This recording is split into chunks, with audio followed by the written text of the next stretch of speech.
አንዳንድ ለውጡን የማይፈልጉ የስልጣን ጥም ያለባቸው ፖለቲከኞች ደካማ ጎናችንን በማጥናትና ጥያቄያችንን በመጥለፍ ለራሳቸው የፖለቲካ ትርፍ ማስገኛ አድርገው ለመጠቀም ሲሞክሩ በተለያየ ሚዲያ ሲያራግቡት ተመልክተናል።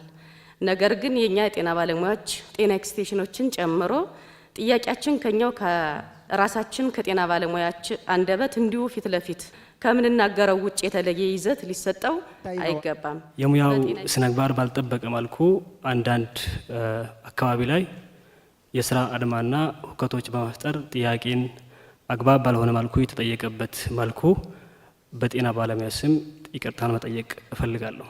ጥያቄው ትክክል ቢሆንም የምንጠይቅበት መንገድ ትክክል ካልሆነ ይበላሻል። የጤና ሴክተር ችግር እንፍታ ብለን ጤናማ መንገድ ካልተከተል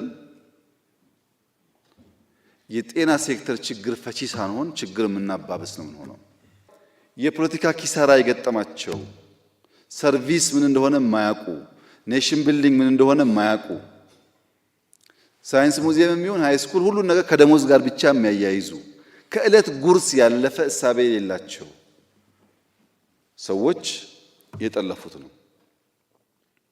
ሶስተኛው ሐኪም መሳይ ፖለቲከኞች፣ ጋውን ለባሽ ፖለቲከኞች በነገራችን ላይ ከሕክምና ተቋም የዓመት ረፍት ወስደው ይሄን ጉዳይ ፌስቡክ ስም ቀይረው የቀሰቀሱ ሰዎች በደንብ እናቃቸዋለን። ስለማናቅ አይምሰላችሁ ዝም ያልነው አልተነቃብንም ምናምን እንደሚሉ አውቃለሁ፣ ግን እናቃቸዋለን።